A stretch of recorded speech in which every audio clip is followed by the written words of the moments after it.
بسم اللہ الرحمن الرحیم۔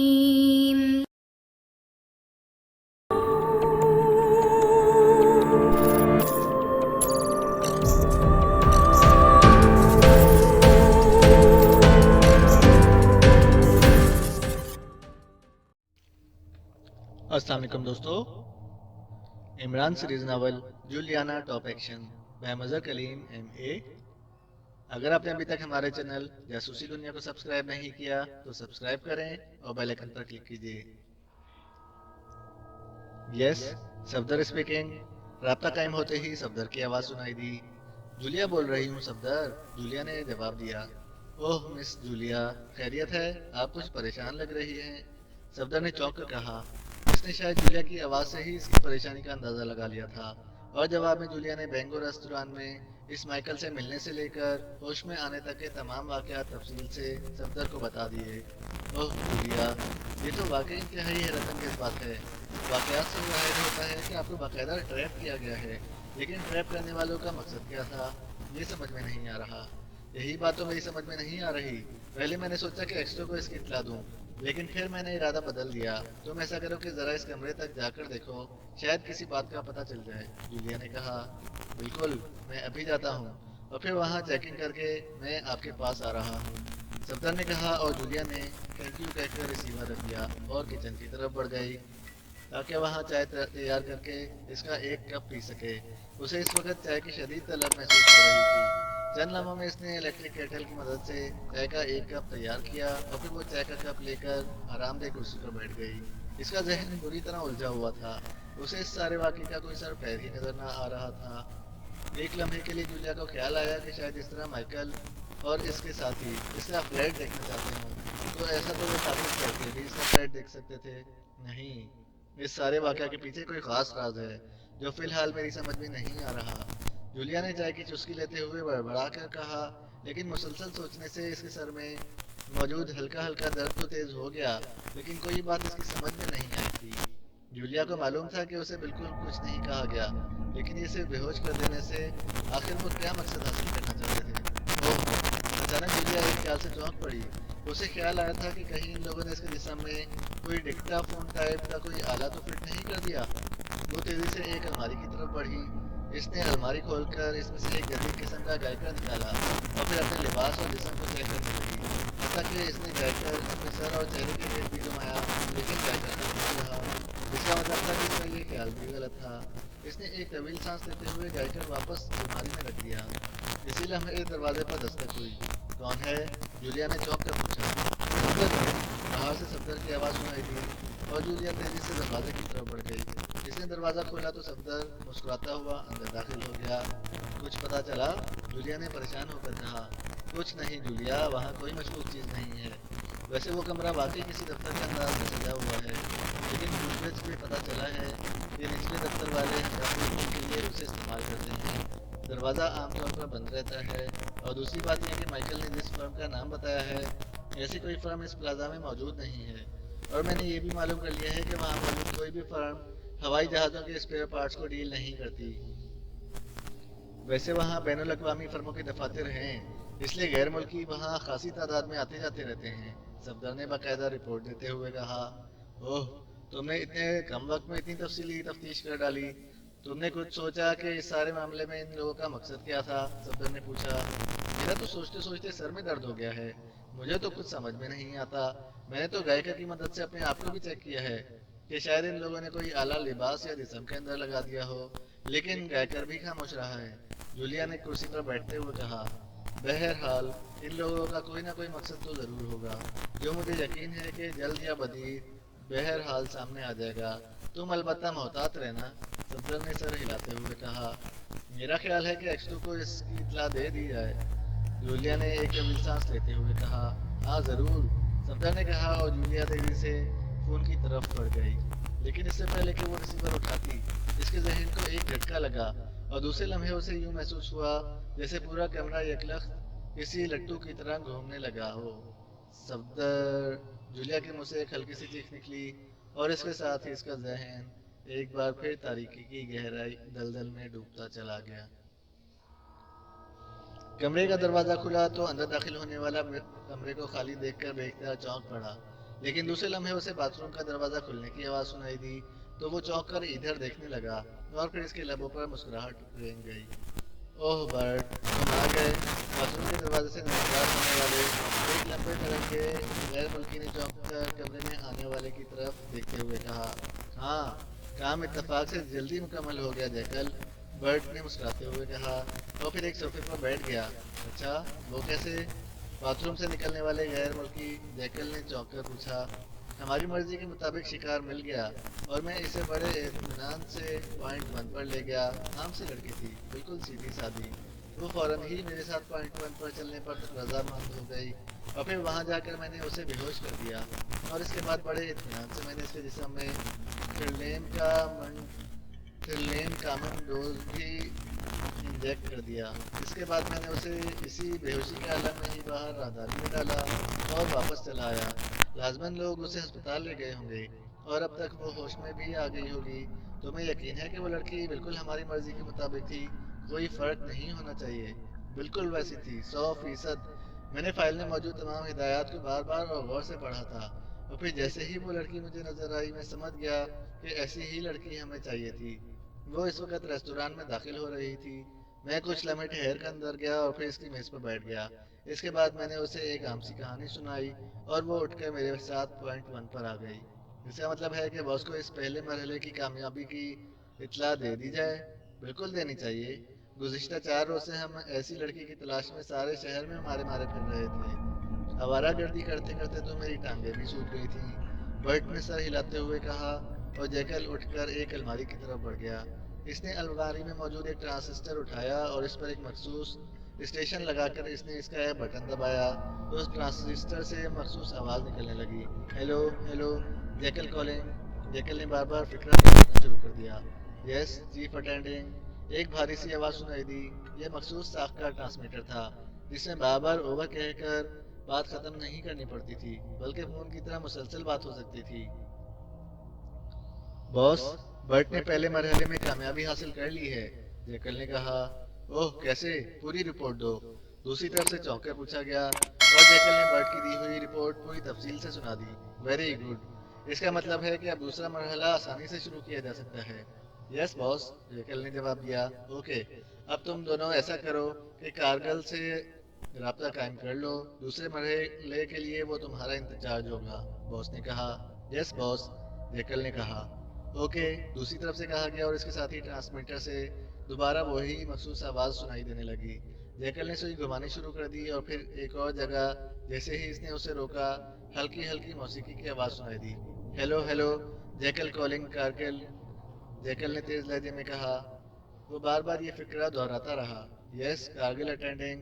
چند لمحوں بعد ایک دوسری بھرائی ہوئی آواز سنائی دی۔ کارگل، پہلے مرحلے میں کامیابی کے بعد باس نے تم سے رابطہ قائم کرنے کے لیے کہا ہے تاکہ دوسرا مرحلہ شروع کیا جا سکے، جیکل نے کہا۔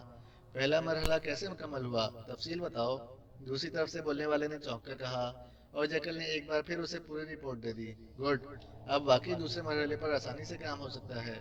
تم ایسا کرو کہ ابھی ہوٹل شیریٹن آ جاؤ، کمرہ نمبر 12، دوسری منزل۔ وہاں دوسرے مرحلے کے لیے تفصیلی لائحہ عمل طے کر لیں گے، کارگل نے کہا۔ اوکے، جیکل نے کہا اور پھر ٹرانسمیٹر آف کر دیا۔ چلو برٹ، کارگل نے ابھی پہنچنے کے لیے کہا ہے، جیکل نے ٹرانسمیٹر واپس الماری میں رکھتے ہوئے کہا اور برٹ سر ہلاتا ہوا اٹھ کھڑا ہوا اور پھر تھوڑی دیر بعد وہ کار میں سوار شیریٹن ہوٹل پہنچ گئے۔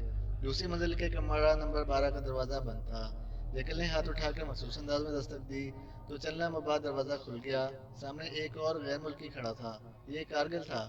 آؤ آ جاؤ، کارگل نے کہا اور وہ دونوں اندر داخل ہو گئے۔ کارگل نے دروازہ بند کر کے اسے لاک کر دیا۔ یہ دوسرا مرحلہ بے حد ہوشیاری سے مکمل کرنا ہوگا کیونکہ اس مرحلے پر ہمارے سارے مشن کا انحصار ہے، اس لیے میں نے تمہیں یہاں بلوایا ہے تاکہ اطمینان سے بیٹھ کر کوئی واضح لائحہ عمل طے کیا جا سکے۔ کارگل نے دروازہ بند کر کے واپس کرسی پر آ کر بیٹھتے ہوئے کہا، تم بتاؤ تو صحیح دوسرے مرحلے کی تفصیل، جیکل نے کہا۔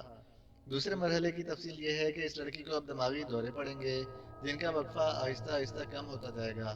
ظاہر ہے لڑکی غیر ملکی ہے، اس لیے اس کے علاج میں خصوصی دلچسپی لی جائے گی۔ اب ہم نے اتنا کرنا ہے کہ جب یہ لڑکی ہسپتال پہنچ جائے تو ہم ڈاکٹرز کو اس بات پر قائل کر لیں کہ اسے علاج کے لیے ویسن کامن ہسپتال وارٹریٹ بھیج دیا جائے اور کسی ہسپتال میں نہ بھیجا جائے۔ پھر جیسے ہی اس لڑکی کو وارٹریٹ بھیجا جائے گا، وہاں ہمارے ڈاکٹر اس کے استقبال کے لیے تیار ہوں گے۔ وہاں لارڈ بومین کی لڑکی جیکی پہلے سے ہی زیر علاج ہے، چنانچہ ڈاکٹر اس لڑکی کی برین واشنگ کے دوران اس کے ذہن میں ہمارے مطلب کی تمام چیزیں ایڈجسٹ کر دیں گے، اور پھر یہ لڑکی جیکی بن کر لارڈ بومین کے ہاں پہنچ جائے گی، اور لارڈ بومین کی لڑکی جیکی کو اس لڑکی کی جگہ یہاں پاکیشیا بھجوا دیا جائے گا۔ بس یہ ہے سارا کام، کارگل نے برٹ اور جیکل کو تفصیل بتاتے ہوئے کہا۔ لیکن اس کے لیے اتنا لمبا چوڑا کھڑاک پھیلانے کی کیا ضرورت تھی؟ اس لڑکی کو اغوا کر کے سیدھا ویسٹرن کامن کیوں نہ بھجوا دیا جاتا؟ اگر چیف باس تمہاری طرح احمق ہوتا تو یقیناً ایسا ہی کرتا، اور نتیجہ ہوتا کہ وائٹ اسٹار تنظیم اطمینان سے موت کے گھاٹ اتر جاتی۔ کارگل نے ہنستے ہوئے کہا۔ کیا مطلب؟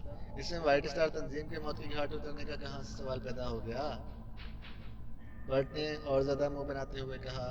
تم چونکہ لارڈ بومن کو نہیں جانتے، اس لیے تمہیں معلوم نہیں ہے کہ لارڈ بومن بولیویا کا کس قدر طاقتور ترین اور شاطر ترین انسان ہے۔ وارٹریٹ ہسپتال بھی اس کی ذاتی ملکیت میں ہے۔ اس کے علاوہ لارڈ بومن کی تنظیم بومن گروپ بھی انتہائی فعال اور انتہائی باوسائل ہے۔ اگر اس لڑکی کو ہم اغوا کر کے وہاں پہنچا دیتے ہیں تو لازماً لارڈ بومن کو اس کی اطلاع مل جاتی، اور پھر تمام منصوبہ نہ صرف یکسر ختم ہو جاتا بلکہ بومن گروپ بھی ہمارے خلاف حرکت میں آ جاتا، اور ان کے ہمارے خلاف حرکت میں آ جانے کا مطلب واضح اور یقینی خاتمہ ہی ہوتا ہے۔ اس لیے جب سے یہ لڑکی یہاں سے باقاعدہ قانونی دستاویز کے ساتھ وہاں پہنچے گی تو انہیں کسی طرح بھی شک نہ پڑ سکے گا، اور نہ ہی وائٹ اسٹار کسی طرح سامنے آئے گی۔ برین واشنگ کرنے والا چیف ڈاکٹر ہمارا آدمی ہے، بس وہ کام کرے گا۔ اور اس کے بعد یہ لڑکی، کیا نام ہے اس کا؟ کارگل نے کہا۔ جولیا نافٹر واٹر بتا رہی تھی اپنا نام، برٹ نے کہا۔ تو یہ لڑکی جولیانا جیکی بن جائے گی، اور جیکی جولیانا۔ پھر پاکیشیا بولیویا اور واسٹرن کامن سے اتنی دور ہے کہ لارڈ بومن کبھی بھی اتنی دور اپنی لڑکی کو تلاش نہ کر سکے گا، اور جولیانا کا ذہن چونکہ ہمارے کنٹرول میں ہوگا، اس لیے وہ جیکی بن کر لارڈ بومن کی زیرو لیبارٹی کا راز ہمیں شفٹ کر دے گی، کیونکہ لارڈ بومن سوائے اپنی لڑکی کے اور کسی پر اعتماد نہیں کرتا، اور وہی اس کی سیکریٹری ہے اور اس کی رازدار بھی۔ اس طرح ہم لارڈ بومن کا خاتمہ کر دیں گے، اور اس کے سارے گروپ کا بھی، اور وائٹ اسٹار زیرو لیبارٹی پر قبضہ کر لے گا۔ کارگل نے جواب دیا، اور اس بار برٹ اور جیکل دونوں نے اس بات میں سر ہلا دیے۔ ویسے مجھے اس بات پر حیرت ہے کہ جیکی جیسی لڑکی ہمیں پاکیشیا میں آ کر ملی ہے، جیکل نے کہا۔ یہ اتفاق نہیں ہے، اس کے لیے باقاعدہ پلاننگ کی گئی ہے۔ پاکیشیا کا چناؤ اس لیے کیا گیا تھا کہ یہ بولیویا اور ویسٹرن کامن سے بہت دور واقع ہے اور پسماندہ ملک ہے۔ اب یہ تو اتفاق ہے کہ ہمارے مطلب کی لڑکی غیر ملکی تھی، ورنہ یہاں کی مقامی بھی ہوتی تو اسے بھی جدید میک اپ کے ذریعے جیکی جیسا بنا لیا جاتا۔ ہم تو صرف وہ جسم، اس کی بناوٹ اور چہرے کے قدرے ملتے جلتے کٹس چاہتے تھے، اور بس، کارگل نے جواب دیا۔ اگر یہ بات تھی تو مجھے کم از کم یہ تو بتا دیا جاتا کہ میں اس کی رہائش گاہ کا تو پتہ کر لیتا۔ مجھے تو صرف اتنا کہا گیا کہ ایسی لڑکی جیسے ہی ملے اسے بے ہوش کر کے انجیکشن لگا دیا جائے، اور بس۔ اب کیسے معلوم ہوگا کہ وہ کہاں رہتی ہے اور اسے کس ہسپتال میں رکھا گیا ہے؟ گھبراؤ نہیں، اس کی ضرورت نہیں ہے۔ انتہائی صورتحال 2-3 روز بعد پیدا ہوگی، اور ہمارے پاس ایسی مشین موجود ہے جو تھرلیم کا باقاعدہ کوشن دیتی ہے۔ اس طرح ہم آسانی سے اس کا کھوج جس وقت چاہیں لگا سکتے ہیں۔ ہمارا دوسرا مرحلہ صرف یہ ہے کہ ہم اسے کسی طرح قانونی طور پر وارٹریٹ ہسپتال بھجوا دیں، اور بس۔ کارگل نے اس بار سنجیدہ لہجے میں کہا۔ اس کا طریقہ تو میرے خیال میں بے حد سیدھا سادہ ہے۔ جب یہ لڑکی کسی ہسپتال میں پہنچے، وہاں کے بڑے ڈاکٹر کو رشوت دے دی جائے کہ وہ اسے وارٹریٹ ہسپتال ریفر کر دے۔ برٹ نے کہا۔ نہیں، سارا مسئلہ تو یہی ہے کہ کسی بھی اسٹیج پر کوئی ایسی بات نہ ہو جو بعد میں سامنے آئے۔ اگر لارڈ بومن کو معمولی سی بہن بھی پڑ گئی کہ کہیں کوئی گڑبڑ ہے تو وہ مکمل کھوج نکالنا جانتا ہے، کارگل نے جواب دیا۔ پھر تم نے کیا سوچا ہے؟ اس بار جیکل نے پوچھا۔ میرے ذہن میں ایک اور پروگرام ہے۔ میں ڈاکٹر کارگل کے روپ میں باقاعدہ ہسپتال کا دورہ کروں گا، وہاں کے انچارج ڈاکٹر سے بات چیت ہو، اور پھر ظاہر ہے اس مریضہ جولیا کا ذکر درمیان میں آ جائے گا، اور میں اسے چیک کر کے یہ بتاؤں گا کہ اس مرض کا علاج صرف وارٹریٹ ہسپتال میں ہے، اور پھر اس ڈاکٹر کی وارٹریٹ ہسپتال کے چیف سرجن سے فون پر بات کراؤں گا، اور اس کے ساتھ ہی میں ریڈ کراس کی طرف سے یہ آفر کروں گا کہ اس کے تمام اخراجات ریڈ کراس ادا کرے گی۔ اس طرح لازماً اس لڑکی کو وارٹریٹ ہسپتال ریفر کر دیا جائے گا۔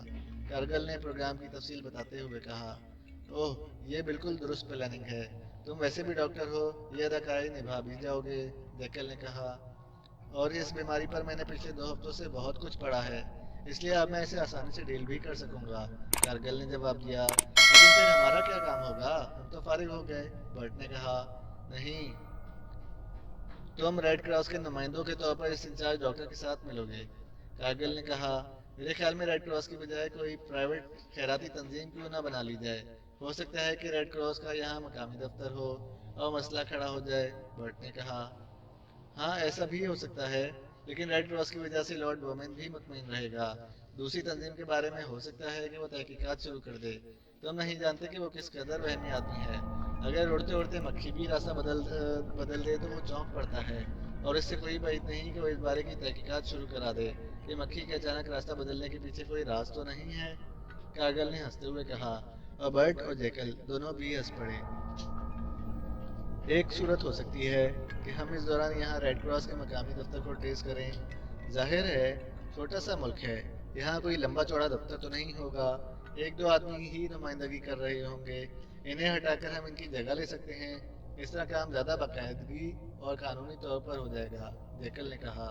اوہ ویری گڈ، یہ واقعی بہترین تجویز ہے، اوکے تم آج سے ہی یہ کام شروع کر دو، میں 1-2 روز میں حرکت میں آ جاؤں گا، اور میرے ذہن میں اس کی باقاعدہ پلاننگ ہے، میں اپنی آمد کی باقاعدہ اخبارات میں تشہیر کروں گا، ٹی وی پر باقاعدہ انٹرویو دوں گا، یہاں دولت سے سب کام ہو جاتے ہیں، اس طرح کسی کو مجھ پر شک بھی نہ پڑ سکے گا، کارگل نے کہا، اور برٹ اور جیکل دونوں نے اس بات میں سر ہلا دیے، اور اس کے بعد انہوں نے باقاعدہ کارگل سے مصافحہ کیا اور ہوٹل کے اس کمرے سے باہر آ گئے، ان کے چہروں پر گہرے اطمینان کے آثار نمایاں تھے۔